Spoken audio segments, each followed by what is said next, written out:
What's up, everyone? Trent here. I want to talk to you about increasing your pay, a fun subject here today.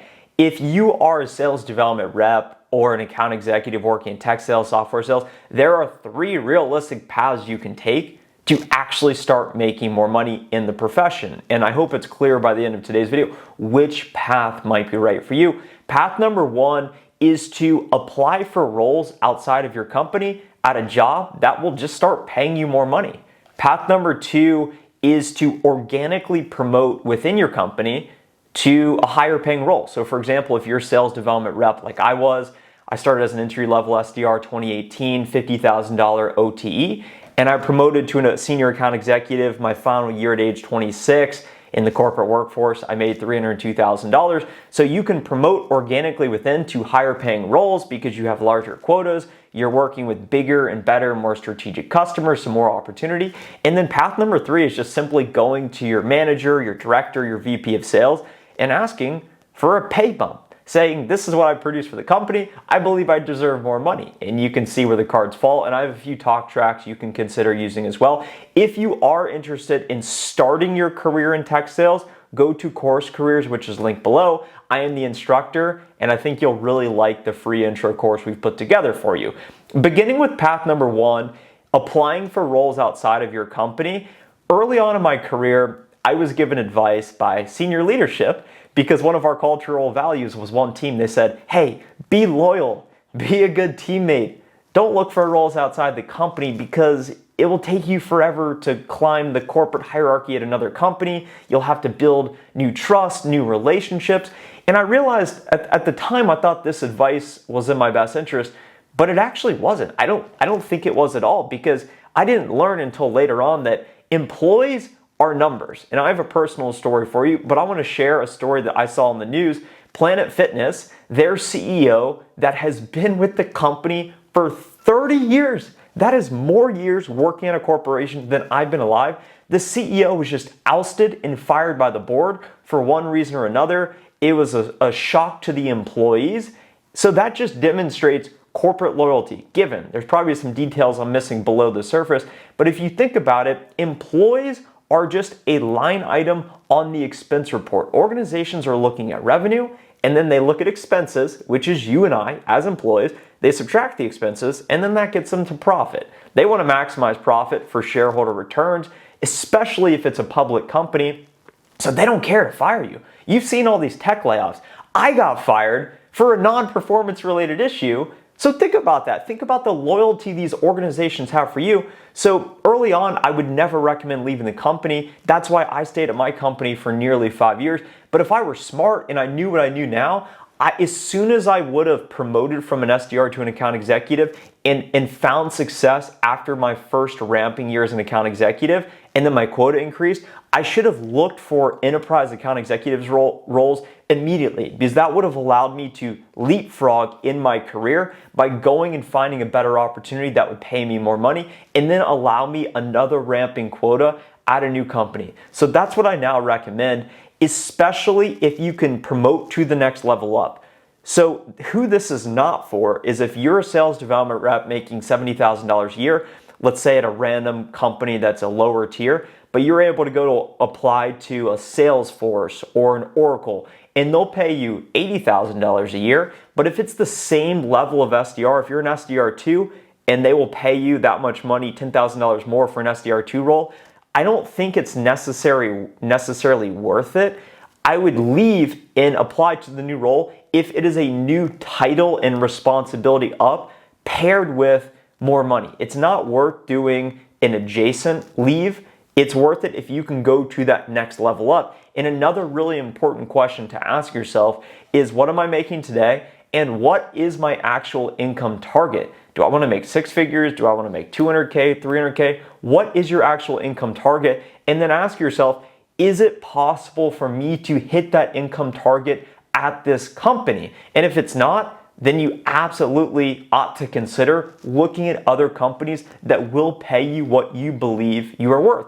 So when you are doing this calculation of can my company pay me what I need to make, that takes us into path number 2, and this is organically promoting within your company today. This is what I built my career on the back of because I knew an SDR1 on target earning $50K, an SDR2 on target earning $65K, an SDR3 on target earning $80K, and then an account executive level 3 on target earning, which is what I wanted and what I worked for my entire career, about $130K. So it took me 2 years to get to that point.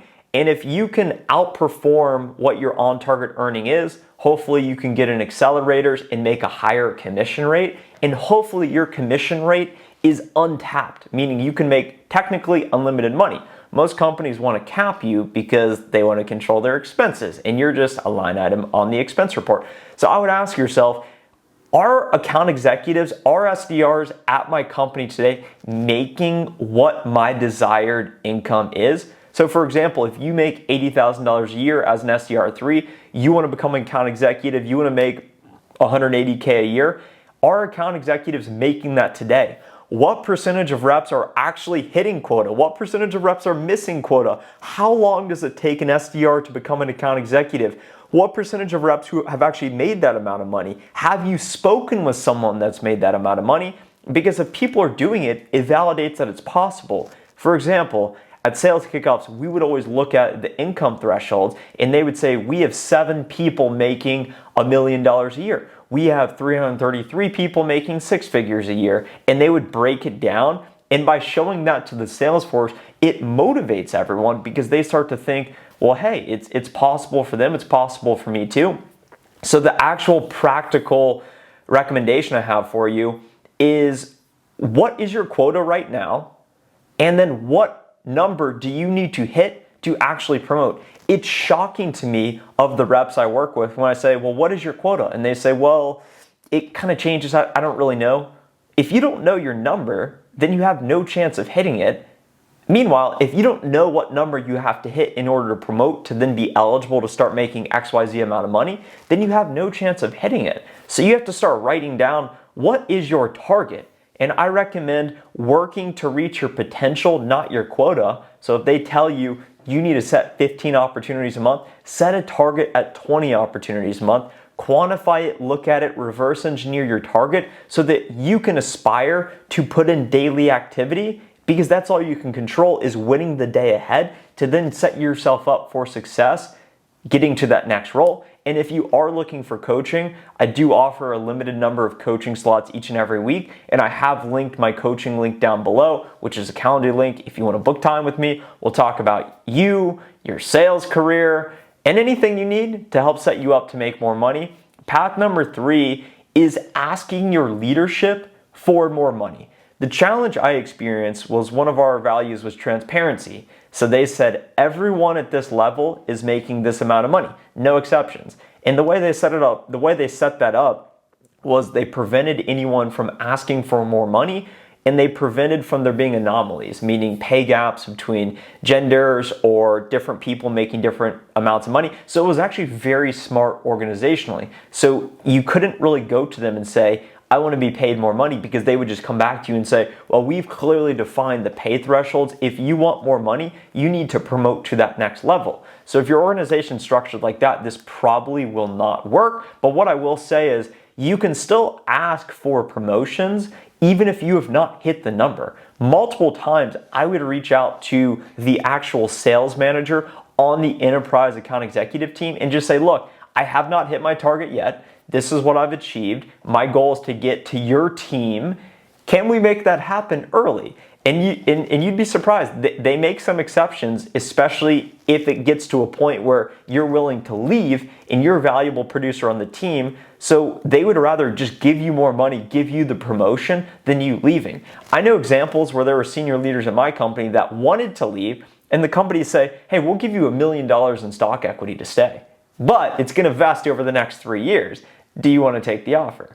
And they will say, yes, of course I want to take the offer. So recognize, everything is negotiable, and if you are a valuable member to the team, then they are much more likely to make exceptions. So when you do go to your leadership asking for more money, show up very, very put together with, this is how much revenue I have closed. Over the last 365 days, calendar year, year to date, I have made 50,000 cold calls, I have set XYZ meetings, I've generated XYZ amount of pipeline, resulting in this much revenue. This is how much I've been paid. And based on my performance, I believe I deserve a 20% pay increase. I believe I deserve da-da-da. And when you go to them, you need to either draw a clear line in the sand. This is what I want. Let me know what you think. And if they don't get back to you, then maybe they don't respect you or your interest or value your contributions, which then could lead you to path number one. Let me seek out alternative roles. So be very conscious. If you go to them, just recognize it may get to a point where your leverage is you deciding to leave. So if they want to keep you, if you believe you're an incredible contributor, then just note that you have a lot more leverage than someone who's been missing quota. You have no time or place to go ask for more money. So the entire bottom line in this video is you control your destiny in sales. If you're a producer, you can promote within your company and make more money like I did. Or if you're a producer and you just want to accelerate your career, use that track record to then go apply to other companies while you are still employed, because that will set you up for much greater success. Go to Course Careers now to start your tech sales career, and you'll find a $50 discount in the link I provided below. I'm the instructor. If you have any questions, let me know in the comments.